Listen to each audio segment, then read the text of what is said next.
नमस्ते दोस्तों, आइए ये हमारा नेक्स्ट वीडियो आ चुका है, दैट इज़ 10th वन। अभी हम लोग ने इसके ठीक पहले जो क्वेश्चन पिकअप किया था, इसके पहले वाला वो था क्वेश्चन नंबर कौन सा था बेटा? 42 था सर क्या?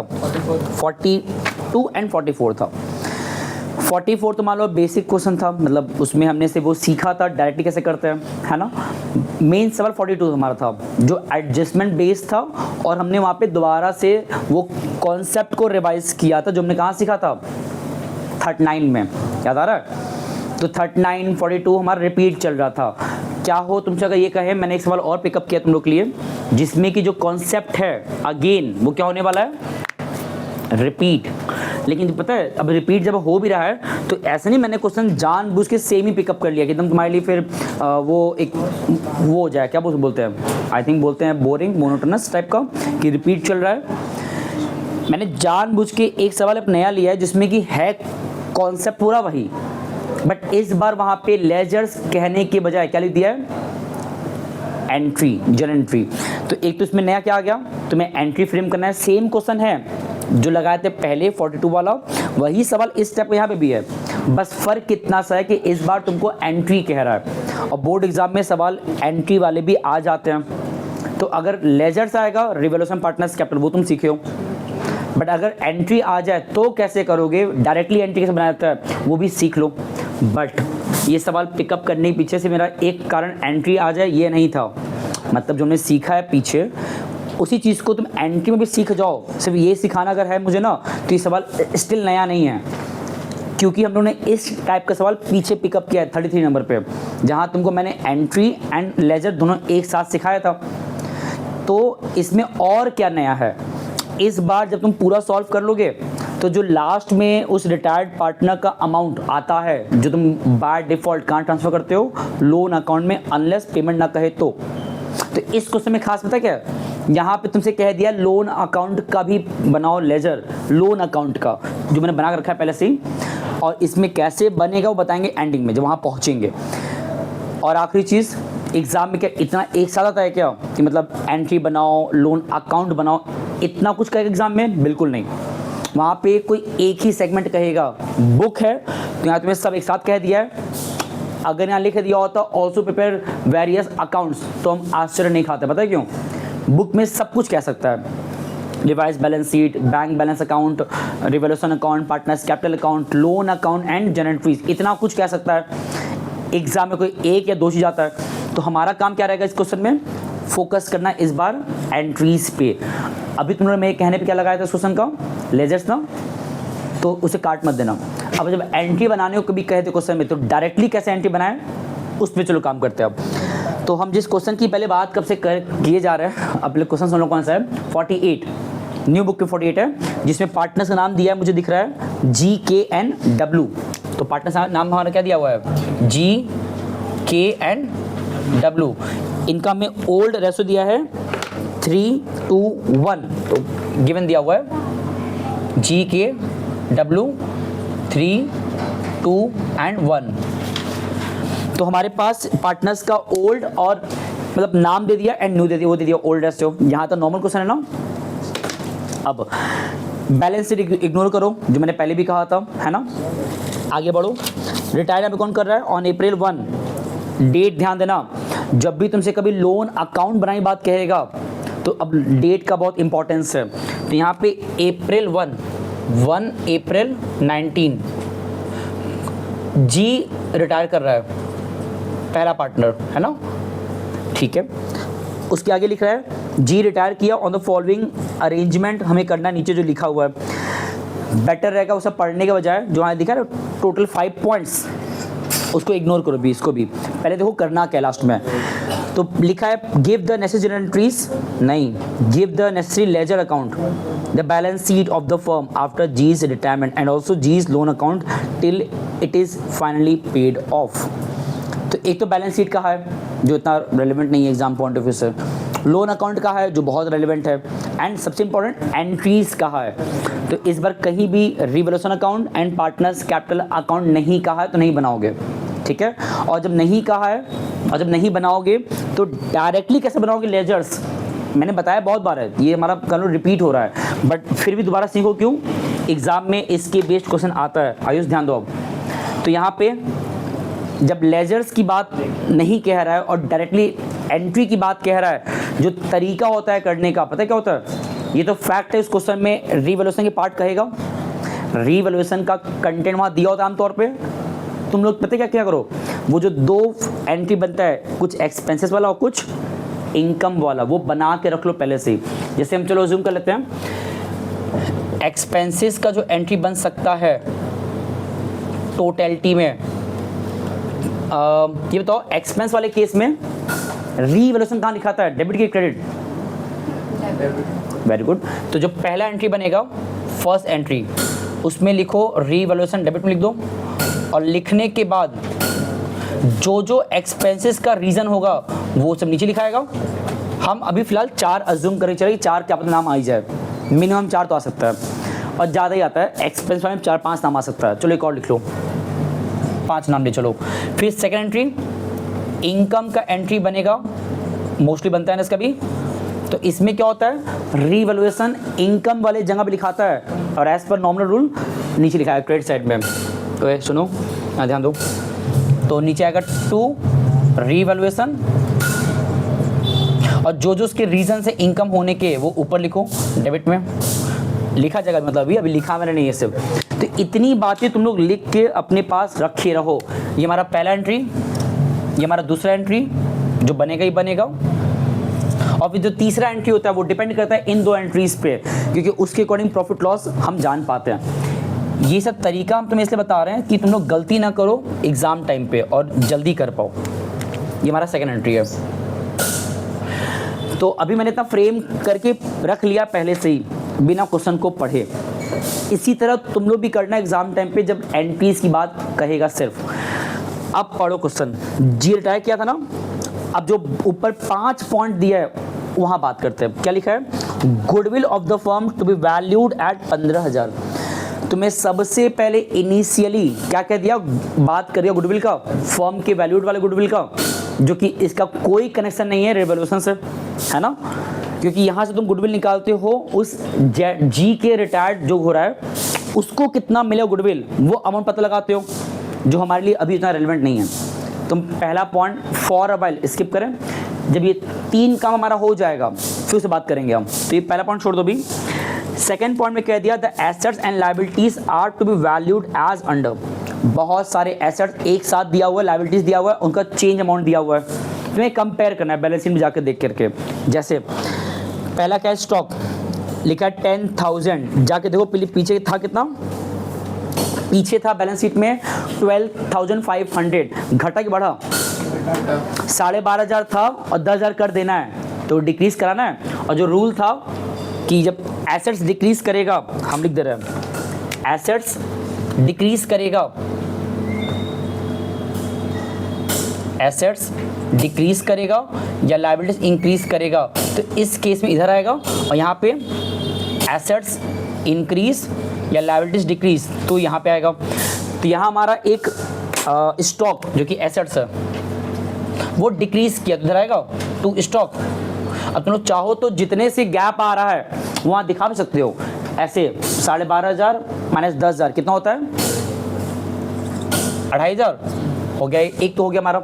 नेक्स्ट पढ़ो, कहाँ गया, डेटर 11,500 हो गया, पीछे था कितने का, 12,000 का, 12,000 का डेटर था, वो भी घट के 11,500 हो गया, डिक्रीज हुआ है ना हमारा डेटर 500 से, तो इधर ही आएगा टू डेप्टर 500 से।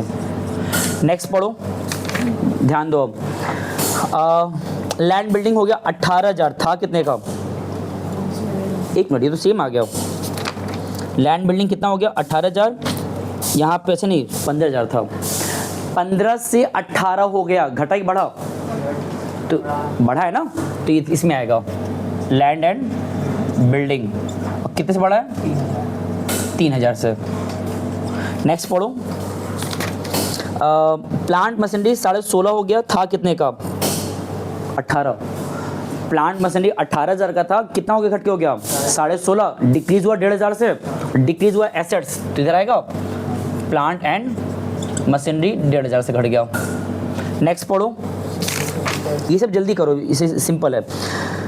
डेटर सॉरी क्रेडिटर 9,200 का हो गया, था कितने का पहले 10,000 का, तो ये वाला 800 से क्या हो गया है, कैसे बढ़ा है। क्रेडिटर बैलेंस शीट में 10,000 लिखा हुआ है और वहाँ हो गया 9,200, तो घटा 800 से, और एक लाइबिलिटी घटा है तो ऊपर आएगा, इसमें आएगा सॉरी क्रेडिटर कितने से 800 से। तो जो भी चीज़ें सेकंड पॉइंट में दिया था इतना ढेर सारा एक साथ पुट हो गया, और इसी तरह एग्जाम पुट करना फिर से कह रहे हैं हम, तरीका याद रखोगे तो गलती भी नहीं करोगे और टाइम पे कर पाओगे। बट ये ख़त्म नहीं हुआ है, इसका तुरंत इतना ही करके वो जो था बैलेंस निकालना, प्रॉफिट लॉस क्या हुआ रेवोल्यूशन का, वो मत निकाल लो, पहले और आगे पढ़ लो, क्या पता कुछ कंटेंट एक्स्ट्रा अलग से दिया हो तो पढ़ो। Third point, liability for workman compensation 500 is to be brought into the books. पीछे WCR है ही नहीं लाइबिलिटी में, और यहाँ कह रहा है क्रिएट करना है, ये प्रोविज़न होता है, सॉरी रिजर्व होता है जो एक लाइबिलिटी क्रिएट कर रहा है फर्म का वर्कर्स को देने के तौर पे। तो 500 का तुम WCR बना रहे हो तो यहाँ पे आएगा WCR कितने का 500 का हो गया। अब जो फोर्थ पॉइंट है, the entire capital of the newly constituted firm to be fixed at 35,000 between K and W in the proportion of 4:3। ये जो 4:3 दिया, पता क्या कह रहा है, कहना चाह रहा है कि जो पूरा सॉल्व करने के बाद, देखो कहना चाह रहा है कि G के चले जाने के बाद बचे कौन कौन, K and W, इनका जो कंबाइंड कैपिटल क्वेश्चन में कह रहा है कितना होना चाहिए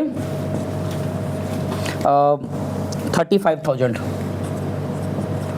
और इस 35,000 को वो कह रहा है कि इसको तुम्हें इन प्रपोर्शन बांटना किसमें है 4:3 में। ये ध्यान देना, इसमें ये कहीं नहीं लिखा है कि ये 4:3 हमारा न्यू रेशियो है, हम दोबारा क्वेश्चन पढ़ दे रहे हैं, पढ़ो क्या लिखा है। The entire capital of the firm as newly constituted by to be fixed at 35,000, मतलब G के चले जाने के बाद K और W ने अपना कंबाइंड कैपिटल इतना फिक्स करना चाहा है, और between KW in the proportion of 4:3, मतलब वो उस अमाउंट को इसमें रखना चाहते हैं। रखने का चाहने का मतलब ये नहीं वो न्यू रेशियो है। यहाँ भी देखो, जब मिटार दिया वाला जो हम लोग कल सॉल्व किए थे, उसमें उस 48,000 को उसमें लिखा था कि उसको इन द न्यू रेशियो में रखना चाह रहे थे 1:1 में।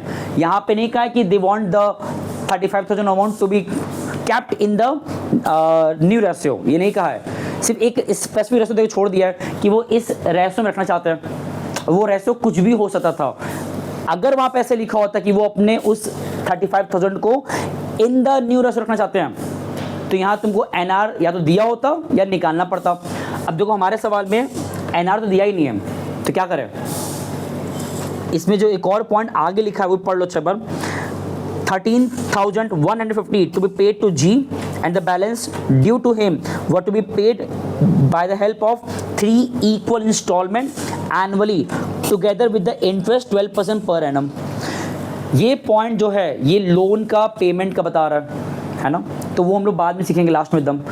अभी इस क्वेश्चन को नॉर्मल रखने के लिए सिर्फ इतना बताओ, रीवैल्यूएशन का कंटेंट कुछ और बचा हमारे क्वेश्चन में, कौन बचा है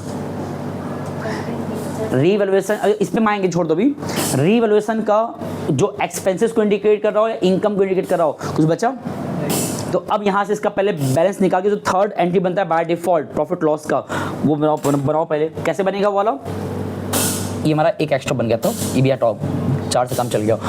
तो अब ये जो मैंने टोटलिंग नहीं किया था अभी तक, रिवर्सन का डेबिट वाला अमाउंट एंड रिवर्सन क्रेडिट वाला अमाउंट नहीं लिखा था ना, वो अब लिखना पड़ेगा।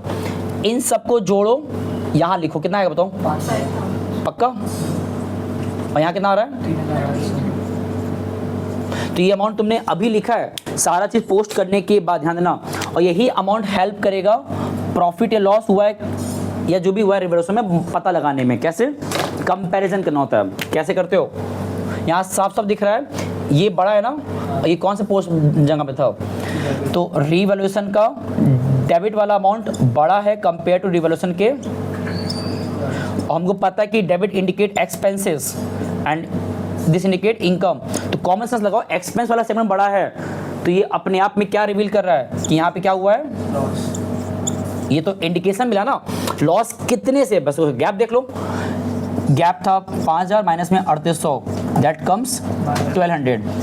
इस लॉस को ऑल द 3 पार्टनर्स को अपने में कंट्रीब्यूट करना पड़ेगा, देना पड़ेगा फर्म को इन द ओल्ड रेशियो, देखो ऊपर दिया है, इसमें 3, 2 और 1 में तीनों कंट्रीब्यूट करेंगे। तो अब बनाओ एंट्री, ये बताओ लॉस के केस में पार्टनर्स को क्या करना चाहिए, डेबिट कि क्रेडिट? तो इसका जब एंट्री बनाओगे तो रटना भी नहीं है, ये हमारा सेकंड एंट्री था। जब इसका एंट्री फ्रेम करोगे तो कितना सिंपल है कि बिकॉज लॉस है तो अंडरस्टूड है कि पार्टनर्स को डेबिट में रखना पड़ेगा। तो 3 पार्टनर्स रखो पे, जी, के, W, debited, debited and debited, और नीचे फिलअप करो। ये लॉस कहाँ से आ रहा है, टू रिवैल्यूएशन से। लॉस हमारा है कितने का, 1200 का। इसको जरा बांटो 3, 2, 1 में, कितना आ रहा है, 600, 400 और ओके। तो हमारा मतलब रिवैल्यूएशन का तो पूरा कंटेंट हो गया। तुम लोग ने यही काम किया होगा लेजर्स में, जहाँ तुमने ये 4 नाम रखा होगा डेबिट में, ये 2 नाम रखा होगा क्रेडिट में, बैलेंस निकाला होगा, प्रॉफिट बैलेंस वहाँ गया होगा लॉस साइड में, और तुमने ऐसे बांटा होगा। यही काम किया था ना। यहाँ टाइम क्यों लगा, बिकॉज एंट्री बना रहे हो।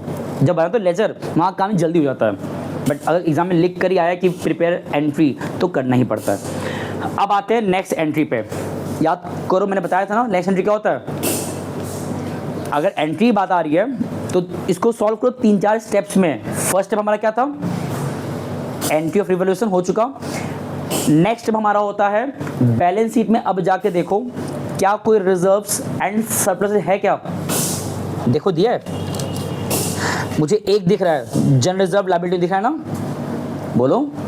और जो भी रिजर्व होता है लायबिलिटी वाले साइड का, वो हम पार्टनर्स को देते हैं कि उनसे मांगते हैं, देते हैं। कैसे, उनको क्रेडिट करके। तो जब इसका एंट्री फ्रेम करोगे जनरल रिजर्व वाले एंट्री का, तो इसको कैसे बनाओगे, 4th एंट्री।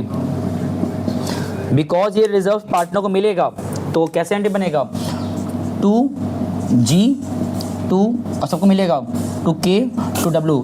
ऊपर क्या आएगा, जनरल रिजर्व। कितना अमाउंट रिजर्व का है, 12,000। इसको बांटो इन द ओल्ड रेशियो, कितना आएगा, 6,000, 4,000 एंड, ठीक है। क्या रिजर्व खत्म हो गया? देखो पहले देखो, तुम ध्यान नहीं दे रहे हो। एक है, किस नाम से दिया है, एग्जैक्टली और वो जो एसेट्स वाला होता है जो कि चार्ट दे सकता था, goodwill, PL, debit, deferred expenditure और एडवर्टाइजमेंट अकाउंट, उन 4 में से एक दे दिया गुडविल। और गुडविल को अगर बांटना होता है तो उसको हम पार्टनर्स को डेबिट करके बांटते हैं, लायबिलिटी वाला उनको क्रेडिट करते हैं और एसेट्स वाला डेबिट कराते हैं। तो इसका जो नेक्स्ट एंट्री बनेगा, ऊपर बना रहे हम 5th एंट्री, क्या बनेगा, GKW debit debit debit to goodwill. ध्यान देना ये गुडविल अलग है। क्यों अलग है, जो ऊपर था पहले पॉइंट में वो गुडविल वैल्यूड था, और ये जो गुडविल है तुम्हारे क्वेश्चन के बैलेंस शीट में कौन सा गुडविल है, अपीयर्ड है। तो दोनों को सेम मत कर देना। कितना अमाउंट दिया इसको गुडविल का, 7,500। जरा बांटो उसको भी इन द ओल्ड रेशियो, कितना आएगा, 3750। उसके बाद 2500 ना आएगा, उसके बाद 1250। तो मतलब जो हमने 2 स्टेप था रीवैल्यूएशन का and reserve surpluses and profit loss जो भी होता है लायबिलिटी एसेट्स में, हो गया ना। अब आता है 3rd स्टेप, जो पार्टनर जा रहा है क्या वो गुडविल मांगेगा, हाँ है ना। तो अब जो पहला पॉइंट हमने स्किप किया था, पहला पॉइंट जाके देखो, क्योंकि इस क्वेश्चन में 5 पॉइंट हैं, उस 5 में से मैंने काम किया किस पे, 2nd पे, 3rd पे। पहला पॉइंट स्किप किया था जहाँ पे तुम्हें फर्म का गुडविल दिया है वैल्यूड 15,000। तो यहाँ से जरा बताओ, अगर हमें फर्म का गुडविल दिया है वैल्यूड वाला 15,000, तो इसमें से कितना हिस्सा उस जी के नाम का है, जी के शेयर ऑफ गुडविल कितना आएगा, कैसे बताओ कैसे निकलोगे ये, यहाँ पे जी का शेयर है कितना 3/6, तो 15,000 इंटू 3/6 विच कम्स 7,000। ये जी को कौन देगा, remaining partners in the gaining ratio. Because इस क्वेश्चन में कहीं भी हमको एनआर न्यू रेशियो इस वर्डिंग के थ्रू कहीं कुछ दिया नहीं है। ये 4:3 रेशियो नहीं दिया था, न्यू रेशियो वहाँ पे लिखा था कि बस तुमको उस कंबाइंड कैपिटल को उस रेशियो में रखना है, कहा है वो रेशियो एनआर है ऐसा नहीं कहा था। तो बिकॉज इस क्वेश्चन में एनआर का अभाव है ही नहीं, तो हम क्या करेंगे, इनको रिमूव करो, तो जो आएगा दैट इज के और डब्ल्यू का क्या आएगा 2:1। ये हमारा क्या कहलाएगा, N R and G R, मिल गया ना। तो ठीक है, जरा बांटो 7500 को बांटो जरा, 2:1 कितना आता है 5,000 और 2500 आएगा ना। ये तो अमाउंट आया ना। अब तो इसका एंट्री क्या बनेगा, 4th एंट्री था ना, 5th एंट्री। हाँ, बिकॉज ये पैसा जी को मिल रहा है और दे रहे हैं के और डब्ल्यू, तो उनका कैपिटल घटेगा और जी को बढ़ेगा। तो कैसे लिखोगे, K capital, W capital and to G capital. ये तो एंट्री बनाना, ये दोनों दे रहे हैं, कितना आ रहा है तुम लोग पर सॉल्व करके रखा हुआ है। 75 इनको मिल रहा है, ये दे रहे 5,000, ये दे रहे हैं 2500। ठीक है, तो ऑफिशियली हमारा एंट्रीज तो यहाँ ख़त्म हो गया। अब तुमको ये चेक करना है दैट इन दिस क्वेश्चन यहाँ पे क्या नाम है, उसमें क्या लिखा है, जरा पढ़ो आगे।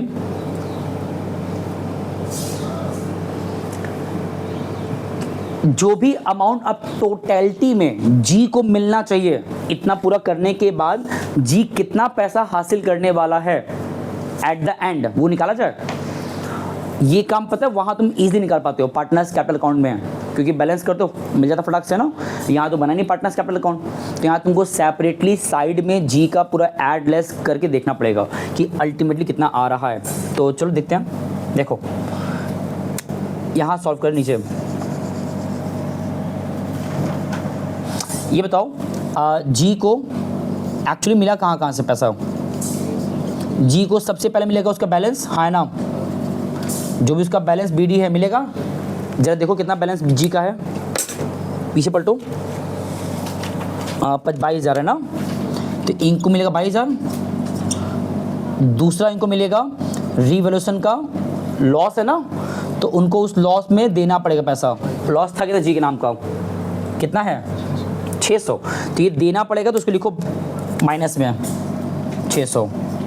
और क्या है, इनको मिलेगा दो जगह था, एक यहाँ जी को मिला हुआ है 6,000 रुपया, और यहाँ जी से मांगा गया है बिकॉज ऑफ वो गुडविल दिया था ना। तो जो दिया गया है जनरल रिजर्व वो प्लस करोगे दैट इज 6,000, और जो उनसे मांगा गया है गुडविल अपीयर्ड का अमाउंट कितना था ऊपर 3750, वो माइनस में लिखोगे 3750। ये तुम्हें साइड में करना ही पड़ेगा बिकॉज हम लोग पार्टनर्स कैपिटल नहीं बना रहे हैं, तो शॉर्ट में से करना पड़ता साइड में। फिर उसके बाद जी को ये पैसे मिला है ना, कहाँ गया, ये रहा 7500 मिला है गुडविल का पैसा जी को। एक चीज़ बता दें, ये अमाउंट तुम्हें सेम दिख रहा है, कंफ्यूज मत होना। ये क्वेश्चन में दिया था गुडविल अपीयर्ड बैलेंस शीट के अंदर, ये अलग चीज़ था। ये 7500 उसका अपना गुडविल का अमाउंट है जो कि फर्म के गुडविल से निकाले हो, तो को इंसिडेंस सेम दिख गया, कंफ्यूज मत होना। तो मतलब यहाँ पे उसको गुडविल का पैसा भी तो मिल रहा है, शेयर वैल्यूड वाला, तो कितना मिल रहा है 7500। हम फिर से बता रहे हैं, बैलेंस मिला, रिवैल्यूएशन लॉस उसको देना पड़ा, रिजर्व मिला, गुडविल अपीयर्ड में उसको देना पड़ा, और गुडविल वैल्यूड उसको मिला। इतना कुछ होने के बाद जब देखो कितना इसका अमाउंट आ रहा है, सॉल्व करो, 2 माइनस में है, ध्यान देना चीज़ को। तो ये तुम्हारा आएगा 22,000 माइनस 6,600 प्लस 6,000 माइनस 3750 प्लस 7,500। ये हमारा आ रहा है 31,150। 31 सॉल्व करने पे आ रहा है 31 150, 2 माइनस में, ध्यान देना चीज़ को, ये सब प्लस में है, ये माइनस में था। तो जब सॉल्व कितना आया, एक बार वेरीफाई कर लेते हैं हम। Yes, good. अब देखो हम लोग का ये जो सॉल्व मैंने इस तरह किया साइड में, ये इसलिए करना पड़ा because we are not making the partners capital account. अगर बनाए होते तुम आराम से जी का बैलेंस वहां पे निकाल पाते हो उस कॉलम के थ्रू। यहाँ तो कई कॉलम है ही नहीं, एंट्रीज था, फिर भी कोई दिक्कत नहीं है। अच्छा ये बताओ, हम लोग बताओ नॉर्मली क्या करते हैं, इस पूरे अमाउंट को नॉर्मली क्या करते हैं, नॉर्मली कहाँ ट्रांसफर करते हैं, जल्दी बोलो। जब क्वेश्चन में कुछ नहीं कहता है कि उस रिटायर्ड पार्टनर के इस अमाउंट को क्या करना है, देना है कि नहीं देना है, वो क्वेश्चन में कुछ कहता नहीं, क्या करते हैं, ट्रांसफर करते हैं लोन में, और उस जी के कैपिटल को क्लोज करते हैं। ध्यान सुनना, जी के कैपिटल वाले वर्ड को, जी इज कैपिटल अकाउंट, ये जो वर्ड चल रहा है बैलेंस शीट के अंदर, फर्म के नाम के अंदर, हम उस जी के कैपिटल क्लोज करते हैं एंड सारा पैसा कहाँ ट्रांसफर करते हैं, लोन में। तो इसका पता है एंट्री क्या बनेगा, इधर देखो 6 एंट्री, बिकॉज तुम अब रिटायर हो रहा है ना, तो उस जी के कैपिटल वाले वर्ड को फर्म या रिमेनिंग पार्टनर्स उसको आगे कंटिन्यू नहीं करने वाले। तो किसी पार्टनर के कैपिटल को डिक्रीज करना है या हटाना है, क्या तरीका है, किसी पार्टनर के कैपिटल वाले वर्ड को कंटिन्यू करना है तो नीचे लिखते हो क्रेडिट साइड में, उनको प्रोवाइड कर करके। जब क्लोज करना है उसके नाम को, उस जी कैपिटल नाम को, कैसे करोगे, ऊपर लिख के। तो अब जो एंट्री बनेगा, एक और जी कैपिटल ऊपर लिखाएगा। ये तुम्हें सिखा रहे एंट्रीज के कॉन्टेक्स्ट में भी, जितना अमाउंट हमको उनको क्लोज करना था कर लो, 31150।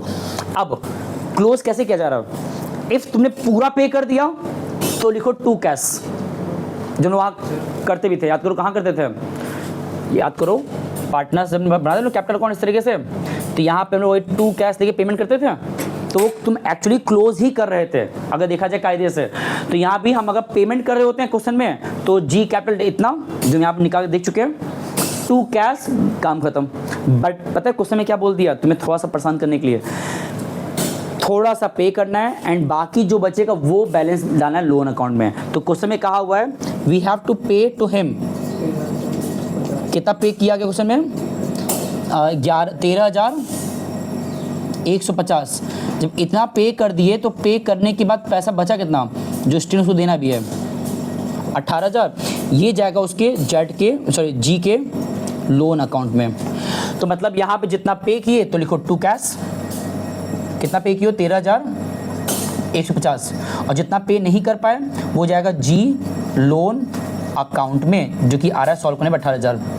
ये जो 18,000 मैंने लिखा अपने मन से, ये तुमको खुद निकालना पड़ेगा बैलेंस करके। तो ये जो जी का लोन अमाउंट आया है, ये एक्चुअली यहाँ पे इस एंट्री में बैलेंसिंग फिगर निकाला है मैंने, यहाँ माइनस करके इस तरीके से, ये प्लस में था। तो ये हमारा बन गया एक आखिरी एंट्री। एक आखिरी बात क्वेश्चन में भी कहा था कि सारा तामझाम कर लेने के बाद, सारा चीज़ें कर लेने के बाद क्वेश्चन में कह रहा है कि भाई के का और डब्लू का जो कैपिटल होगा, अभी इस पूरे प्रोसेस में तुमने सिर्फ किस पे काम किया है, जी पे काम किया है, किसका हमने इग्नोर किया है, रिमेनिंग पार्टनर्स का। तुम्हें इसी तरह सेम तरीके से चेक करना पड़ेगा कि के और डब्लू का भी कितना आ रहा है लास्ट कैपिटल अमाउंट। जी का सब सॉल्व करने के बाद इतना आया था, है ना, तो इसी तरह कितना आएगा के का और डब्लू का निकालना पड़ेगा ना। तो कहाँ निकालें, मुझे रब करना पड़ेगा जी लोन अकाउंट। चीज़ों को ब्रेक कर दें क्या, मतलब चीज़ें कॉम्प्लिकेटेड बहुत ज़्यादा एक साथ ना होने पाए, तो ये जो लोन वाला सेगमेंट है इस क्वेश्चन का हम लोग सॉल्व कर देंगे नेक्स्ट क्लास में। बस हम क्या करने जा रहे हैं, इसी तरह जो मैंने जी का इतना काम कराया और वहाँ पे इसको ट्रांसफ़र किया लोन अकाउंट में, अब ये जो क्वेश्चन में एक हमने जोड़ा था कि इसका पेमेंट भी दिखाओ 3 इंस्टॉलमेंट में, वो हम लोग कर देंगे नेक्स्ट क्लास में। लेकिन अभी ख़त्म नहीं हुआ है, बस 5 मिनट लगेगा। के का और डब्लू का जो कैपिटल है उसको रीएडजस्ट अगर करना है उस तरीके से, वो हम लोग कर लेते हैं, ताकि वो कितना पैसा लाएगा या लेके जाएगा वो देख लिया जाए। तो इसको मुझे रब करना पड़ेगा, बड़ा बेमन से रब कर रहे हैं, क्योंकि लोन वाला जो पार्ट है मेरा मन था तुमको बताने का इसी में, पर चलो ठीक है, ज़्यादा हो जाएगा तो कोई जल्दीबाजी नहीं है, क्योंकि लोन का हम चाह रहे हैं फिर तुम लोग सीखोगे अगर जब, तो एक बार में सीखो एक साथ कल, 2 सवाल करा देंगे लोन पे। फिलहाल ये बताओ, जिस तरह जी का निकाले हो बिना बनाए पार्टनर्स कैपिटल अकाउंट को, क्या इसी तरह हम लोग के का और डब्ल्यू का भी ये जो अमाउंट आता है निकाल सकते हो? सेम तरह निकलेगा एकदम। इधर ही कर दें क्या? हो जाएगा। देखो पता है इधर ही, या चलो ज़्यादा कन्फ्यूजन ना हो तो के का और डब्ल्यू का जरा चेक करो, इनको मिल क्या कह रहा है? सबसे पहले इनका बैलेंस बीडी मिलेगा, इनको है ना, बैलेंस बीडी मिलेगा। सेकेंड में क्या मिलेगा इनको? रीवैल्यूएशन का लॉस में इनको कंट्रीब्यूट करना था। तीसरा हम बताइए कहाँ से लिख पा रहे हैं? एंट्री से बनाओ। सबसे पहला उनको मिला है बैलेंस, जो उनका क्वेश्चन में दिया होता है बैलेंस शीट में। दूसरा रिवर्सल लॉस में उनको कंट्रीब्यूट करना पड़ेगा। तीसरा उनको जनरल रिजर्व, और क्या इसमें बताओ? चौथा वो था गुडविल अपीयर्ड वाला था। और एक और भी है, इन लोग ने क्या नाम है, के और डब्ल्यू, इन दोनों ने पैसा दिया है गुडविल के नाम का जी को।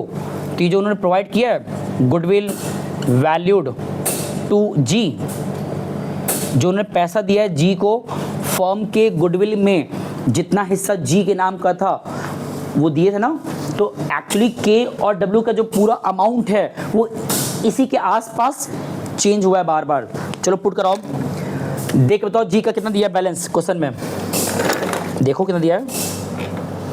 जो मुझे देख पा रहा है वो है 22,000 और नहीं सॉरी जी का बताओ, के का है 13,000 9,000 13,000 एंड 9,000। रीवैल्यूएशन के लॉस में उन दोनों ने कितना कंट्रीब्यूट किया था, ये लिखा हुआ है 400 और 200, तो ये लेस में लिखना, माइनस लगा लो, 400 और 200। और रिजर्व उनको कितना मिला था? 4,000 एंड 2,000। ये ऐसे सॉल्व करना ही पड़ता, मजबूरी है, क्योंकि यहाँ तुम पार्टनर्स कैपिटल नहीं बना और बार बार कह रहे हैं हम। नेक्स्ट हमारा क्या है, गुडविल अपीयर्ड में उन दोनों कितना फॉर्म को दिया, दिए हैं, ये माइनस होगा 2500 एंड 1250। लास्ट हमारा है, उन लोगों ने उस जी को उसके गुडविल का अमाउंट भी प्रोवाइड किया था, कितना कितना 5,000 एंड 22,2500। मतलब ले दे के और डब्ल्यू का देखोगे ना, बहुत एक ही जगह से उनको प्लस हो रहा, बाकी से माइनस था। सॉल्व कर लो, जो भी सॉल्व करने पे आएगा, this is called their adjusted capital. अब याद करो, क्वेश्चन 42 में तुम यही अमाउंट पा रहे थे पार्टनर्स कैपिटल बना के उस बैलेंसिंग जगह पे, to balance C D. Question 44 में यही अमाउंट तुम बनाए दे दिया था, है ना। तो यहाँ सॉल्व करो, कितना आएगा ये? तो सॉल्व किया है, हाँ, यहाँ और उधर कितना आ रहा है? 7,000। कंफर्म ना? अच्छी बात है। ये जो सॉल्व करने पे आया के और डब्ल्यू का पैसा, गलत है ना? 7,500 लिखना। हाँ, कितना बोलना था? 50। ओ सॉरी, जीरो आएगा मतलब 7050। अब ध्यान सुनना, ये इनका कहलाएगा ओल्ड कैपिटल या ओल्ड एडजस्टेड कैपिटल, है ना। बट अब आता है मेन हिस्सा। ये बताओ क्वेश्चन में क्या कहा है कि उनका जो कंबाइंड कैपिटल होगा के का, और क्वेश्चन में कहा था के का और डब्ल्यू का जो कंबाइंड कैपिटल होना चाहिए, कंबाइंड न्यू, ध्यान दो पहले पे, कैपिटल कितना होना चाहिए? 35,000। वो भी किस रेशो में? 4:3 में। बताओ कितना आएगा के का और डब्ल्यू का पे? कुछ सॉल्व किया? 35,000 इंटू 4/7, 35,000 इंटू 3/7, कितना आ रहा है? बोलो, ये कितना आ रहा है? 20,000। और वहाँ कितना आ रहा है? 15,000। मतलब के का और डब्ल्यू का जो न्यू कैपिटल है एज पर कंडीशन के हिसाब से, जो क्वेश्चन में कहा है कंडीशन, रुक जाओ गंदा हो गया,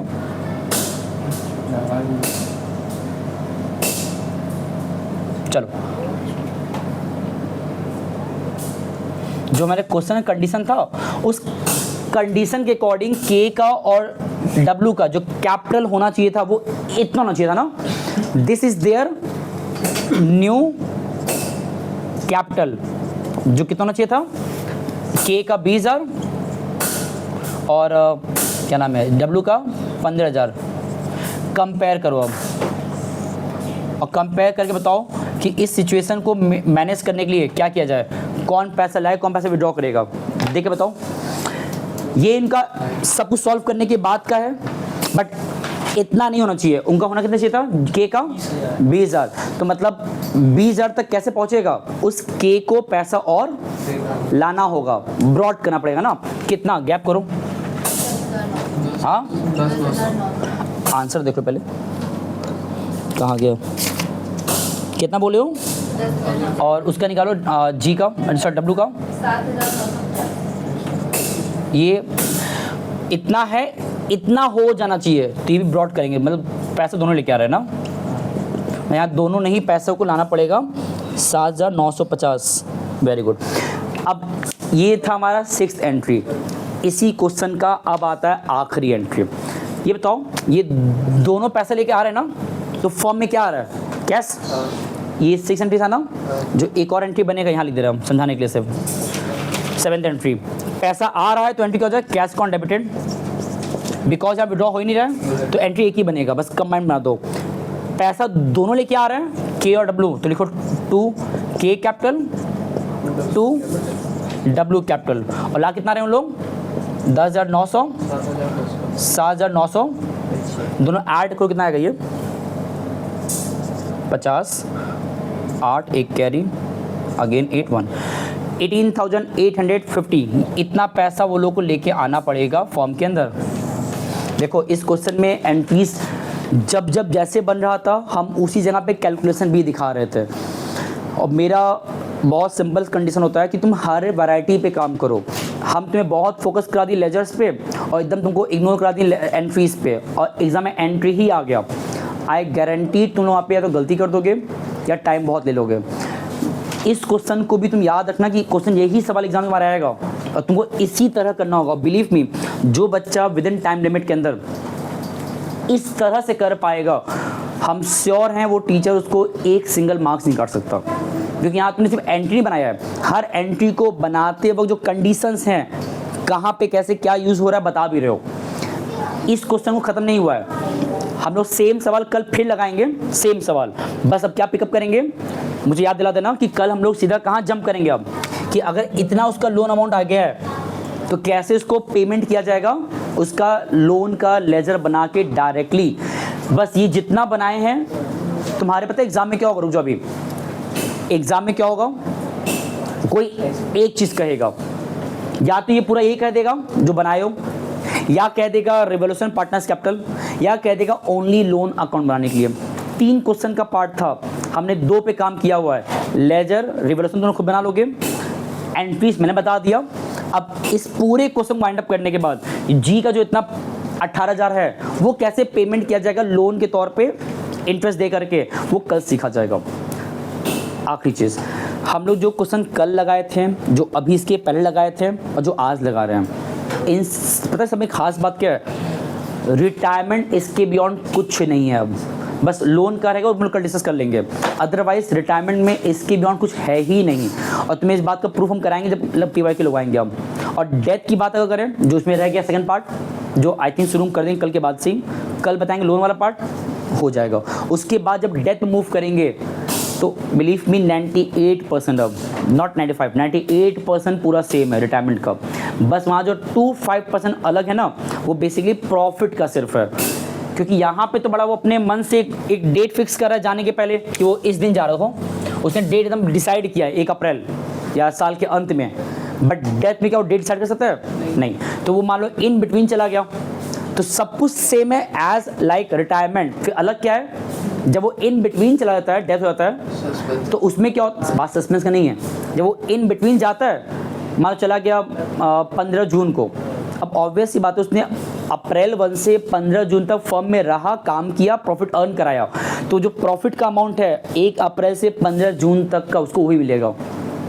तो यही हमको एक मात्र पे काम करना, बाकी सब तो एज इट इज़ है। तो इतना बड़ा ढंग से देख लो, हम लोग ने जो आज पढ़ा है ये और इंपॉर्टेंट क्वेश्चन था। बाकी जब नेक्स्ट क्लास मिलेंगे तो लोन का करके रिटायरमेंट को वाइंड अप करेंगे, ठीक है ना। चलो थैंक यू सो मच, नमस्ते और धन्यवाद।